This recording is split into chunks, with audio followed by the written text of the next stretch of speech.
আমি যদি প্রশ্ন করি এই মুহূর্তে সাউথ আফ্রিকা সবশেষ যে গুয়াহাটি টেস্টে খেলেছিল সেই দলটিতে সবচেয়ে বড় তারকা ব্যাটার বা বোলার কে? তাহলে আপনাদের অনেকেই হয়তো কিছুক্ষণের জন্য থমকে যাবেন। কারণ সাউথ আফ্রিকার ওই দলটিতে সে অর্থে খুব তারকা সুলভ, কিংবদন্তি সুলভ কোনো ব্যাটার বা বোলার ছিলেন না। যেমন ভারতে আমরা সচিন তেন্ডুলকার, বিরাট কোহলির কথা বলতে পারি, Brian Lara, Chris Gayle, West ইন্ডিজের কিংবদন্তি সুলভ প্লেয়ার ছিলেন।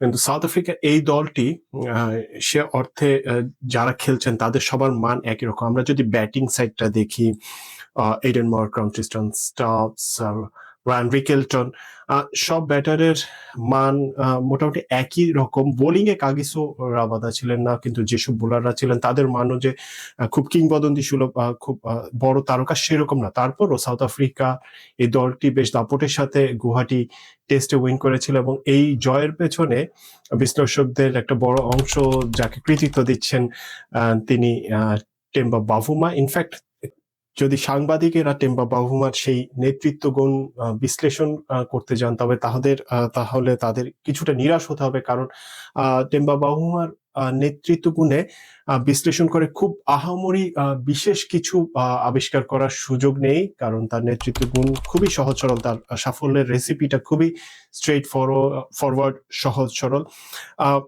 ব্যাটসম্যান টেম্বা বাভুমা খুব যে ট্যালেন্টেড ছিলেন সেটা বলা যায় না। উচ্চতায় কিছু ঘাটতি ছিল, এবং যেটার কারণে তাকে প্রায় কটূক্তি শুনতে হয়, সবশেষ গুয়াহাটি টেস্টেও শুনতে হয়েছে। সেই সব সীমাবদ্ধতা টেম্বা বাভুমা অতিক্রম করেছেন তার শৃঙ্খলা এবং কঠিন পরিশ্রমের মাধ্যমে। আমরা যদি সবশেষ এর আগে প্রথম টেস্টে, কলকাতা টেস্টের দ্বিতীয় ইনিংসে টেম্বা বাভুমার 55 রানের সেই ইনিংসটা একটু তাকাই, ওই ইনিংসটায় টেম্বা বাভুমা খুব যে আহামরি কিছু শট খেলেছিলেন সেটা না, কিন্তু পরিস্থিতির দাবি অনুযায়ী উইকেটের ধরন বুঝে তিনি ব্যাট করেছিলেন, ব্যাকরণ মেনে। যে উইকেট খুব ব্যাটিং ফ্রেন্ডলি ছিল না, তিনি সেই উইকেটের ধরন মেনেই ব্যাটিং করেছিলেন। 136 বলে 55 রান করেছিলেন, এবং তার যে অ্যাপ্লিকেশনটা, তার যে ব্যাটিং এর যে ধরনটা, সেটা পরিস্থিতি অনুযায়ী যেভাবে তিনি লিড করেছিলেন, সেটা বাকিদেরও যে উদ্বুদ্ধ করেছিল সেটা আমরা বুঝতে পারি পরের টেস্টে, গুয়াহাটি টেস্টের প্রথম ইনিংসে, যেখানে সাউথ আফ্রিকা 489 রান করেছিল, এবং কম বেশি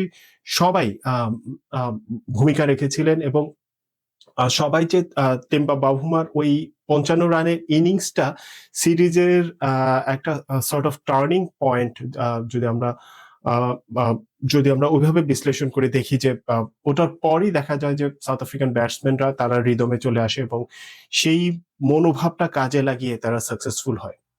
গুয়াহাটি টেস্ট জয়ের পর সংবাদ সম্মেলনে টেম্বা বাভুমা একটা মন্তব্য করেছিলেন, মানুষ সাধারণত সেটাই অনুসরণ করে যেটা তারা চোখে দেখে।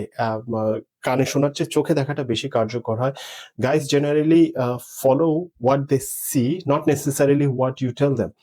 তো টেম্বা বাভুমার অধিনায়কত্বের একটা বিশেষ দিক হচ্ছে তার অ্যাবিলিটি টু ডেলিগেট। তিনি জানেন তার দলের কোন প্লেয়ারের কি শক্তির জায়গা, এবং সেই শক্তির জায়গাগুলো কিভাবে করে নিয়ে আসতে হবে সেটাও তিনি জানেন। দেখা যায় যে অ্যাজ এ টিম সাউথ আফ্রিকার এই দলটি কিন্তু পারফর্ম করে, একটু আগেই বলেছি। তো এই কাজটি করার জন্য প্রথম যে জিনিসটা প্রয়োজন, জরুরি, সেটা হচ্ছে আস্থা অর্জন, অধিনায়কের আস্থা অর্জন। টেম্বা বাভুমা সেই আস্থাটি অর্জন করেছেন। তার দর্শনটা অনেকটা এরকম যে captaincy isn't about giving order, it's all about earning trust. Temba Bavuma সেই ট্রাস্ট অর্জন করেছেন সামনে থেকে পারফর্ম করে। আমরা কলকাতা টেস্টের দ্বিতীয় ইনিংসে সেই 55 রানের ইনিংসটির কথা বলছিলাম।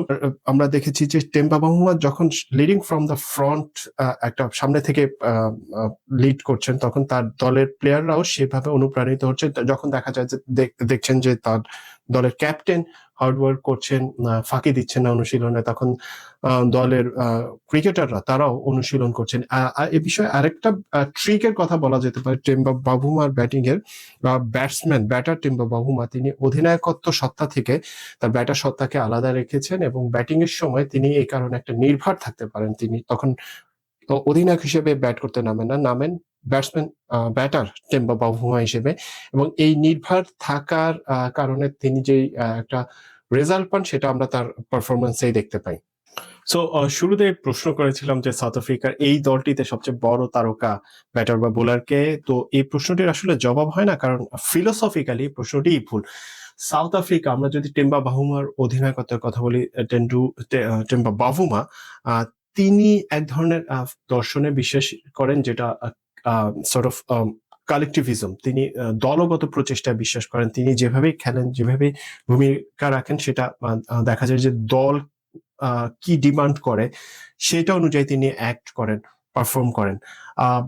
এই জায়গাটায় টেম্বা বাভুমা নেতা যখন এভাবে পারফর্ম করেন, বাকিরাও দলের কথা চিন্তা করে, সিচুয়েশন বুঝে পারফর্ম করে, যেটা আমাদের এশিয়ানদের জন্য পার্টিকুলারলি একটু ডিফারেন্ট আইডিয়াটা। আমরা হয়তো এই কালেকটিভিজমের আইডিয়াটা বুঝতে পারি না, কারণ আমরা ইন্ডিভিজুয়ালিজমে বিশ্বাস করি। আমরা ব্যক্তিগত পারফরমেন্সে নজর দিয়ে আমরা প্রায় দেখি যে আমার ফেভারিট প্লেয়ার যিনি, তিনি কত করেছেন, আমরা সেদিকে মনোযোগ দেওয়ার চেষ্টা করি।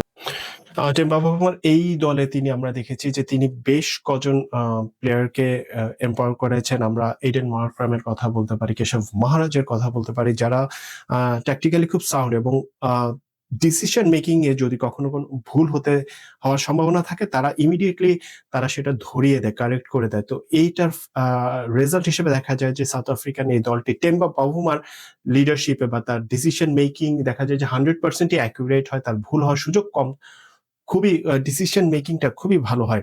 এবং টেম্বা বাভুমা নিজেও স্ট্র্যাটেজিক্যালি ভালো, তিনি আরো ভালো হয়েছেন কারণ তার এই টিমে তিনি একাই ক্যাপ্টেন নন, আরো কজন অধিনায়ক হিসেবে ভূমিকা রাখেন। তো শুরুতে যেই প্রশ্নটি করেছিলাম সাউথ আফ্রিকান এই দলে বড় তারকা, বড় লিডারকে, সেটার জবাব হয়তো এভাবেও দেওয়া যায় যে সাউথ আফ্রিকার এই দলের সবাই বড় তারকা, সবাই বড় স্টার লিডার। অধিনায়ক টেম্বা বাভুমা অন্তত তাদের এভাবেই ভাবতে শিখিয়েছেন।